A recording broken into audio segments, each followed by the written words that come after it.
அஸ்ஸலாமு அலைக்கும். Hello friends. Masala உதிராமல் வீட்டில் இருக்கிற மசாலா பொடியை வச்சு இந்த மாதிரி மீனை பொரிச்சு பாருங்கள். ரொம்ப டேஸ்ட்டாக இருக்கும். நீங்கள் எந்த வகை மீன் வாங்கினாலும் இதே மாதிரி மசாலா ரெடி பண்ணி வறுத்து பாருங்கள். நான் இன்றைக்கி வாவல் மீன் எடுத்துருக்கிறேன். அதுக்கு ஒரு பாத்திரத்தில் 1 டேபிள் ஸ்பூன் போல் தனி மிளகாத்தூள் சேர்த்துக்கிறேன். 1/4 டீஸ்பூன் மஞ்சள் தூள் சேர்த்துக்கிறேன். இது கூடவே 3/4 டேபிள் ஸ்பூன் போல் மிளகுத்தூள் சேர்த்துக்கிறேன். இதோட 1/2 டேபிள் ஸ்பூன் போல் ஜீரகத்தூள் சேர்த்துக்கலாம். இது கூடவே தேவையான அளவு உப்பு சேர்த்துக்கிறேன். இது கூடவே 1/2 டீஸ்பூன் போல் கரம் மசாலா தூள் சேர்த்துக்கிறேன். இதோட 1/2 டீஸ்பூன் போல் இஞ்சி பூண்டு பேஸ்ட்டு சேர்த்துக்கலாம். இப்போ இது கூடவே 1 டேபிள் ஸ்பூன் போல் குக்கிங் ஆயில் சேர்த்துக்கலாம். ஆயில் சேர்த்துட்டு எல்லாத்தையும் ஒன்று சேர நல்லா பிசைஞ்சிக்கலாம். இந்த மசாலா எல்லாம் ஒன்று சேர நல்லா பிசைஞ்ச பிறகு இப்போ இதோட 1லேருந்து 1.5 டேபிள் ஸ்பூன் போல் தண்ணி சேர்த்துக்கிறேன். தண்ணி சேர்த்துட்டு நல்லா மசாலா எல்லாத்தையும் பிசைஞ்சிக்கலாம். நல்லா கட்டியாக மசாலா இந்த மாதிரி இருக்கணும். இப்போ இது கூடவே ஒரு 6லேருந்து 7 பீஸ் போல் வாவல் மீன் சேர்த்துக்கிறேன். மீனோட மசாலா எல்லாம் ஒன்று சேர நல்லா பெதறிக்கலாம். வீட்டில் இருக்கிற மசாலா பொடியை வச்சு நீங்கள் எந்த மீன் வாங்கினாலும் இந்த மாதிரி மசாலா ரெடி பண்ணி ருசியாக வறுத்து பாருங்கள் மீனை. அந்த காலத்தில் நம்ம அம்மாக்களோ பாட்டிகளோ கடையில் போய் மீன் மசாலா எதுவும் வாங்காமல் வீட்டில் இருக்கிற மசாலா பொடியை வச்சு மீனை வறுத்தாங்க. நல்ல ருசியாக இருந்துச்சு. மீன் வறுவலோ குழம்போ நல்ல ருசியாக இருக்கணும்னா மீனை நல்லா ஃப்ரெஷ்ஷாக பார்த்து வாங்கினா மட்டும்தான் நல்லா ருசியாக இருக்கும்.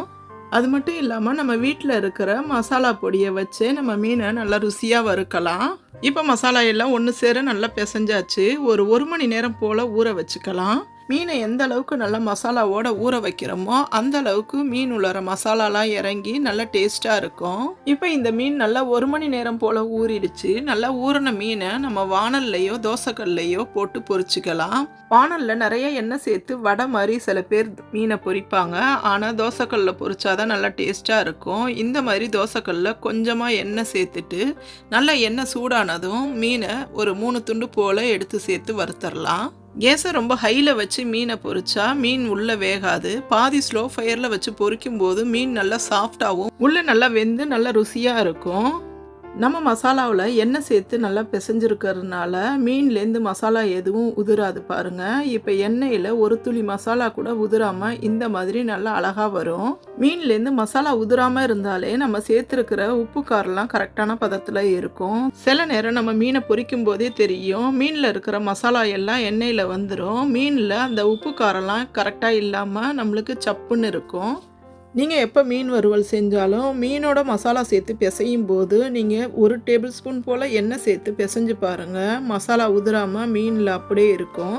கேஸை பாதி ஸ்லோ ஃபயரில் வச்சு ஒரு 10 நிமிஷம் போல் மீனை திருப்பி திருப்பி விட்டு வேக வச்சாலே நல்லா வெந்து வந்துடும். உங்களுக்கு இந்த வீடியோ பிடிச்சிருந்தா வீடியோவுக்கு ஒரு லைக் போட்டுருங்க. புதுசாக பார்க்குற ஃப்ரெண்ட்ஸ் யாராவது இருந்தால் என்னோடய சேனலை சப்ஸ்கிரைப் பண்ணிக்கோங்க. பக்கத்தில் இருக்கிற பெல் பட்டனையும் கிளிக் பண்ணிக்கோங்க. அப்போ தான் நான் போடுற வீடியோ உங்களுக்கு நோட்டிஃபிகேஷனில் வரும். நீங்கள் உடனே வீடியோ பார்க்க முடியும்.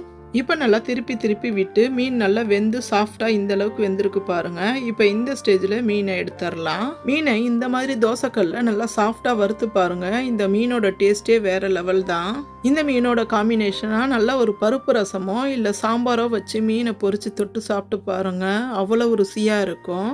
கண்ட மசாலா பொடி யூஸ் பண்ணாமல் இந்த மாதிரி வீட்டில் இருக்கிற மசாலா பொடியை வச்சு மீன் வறுவல் செஞ்சு பாருங்கள். வீட்டில் இருக்கிறவங்களும் விரும்பி சாப்பிடுவாங்க. இந்த மீன் வறுவல் உங்களுக்கு பிடிச்சிருந்தா வீட்டில் இருக்கிற மசாலா பொடியை வச்சு இதே மாதிரி மீன் வறுவலை நீங்களும் செஞ்சு பாருங்கள். ரொம்பவே டேஸ்ட்டாக இருக்கும். டேஸ்ட்டாக சாப்பிடுங்க, ஹெல்த்தியாக இருங்க.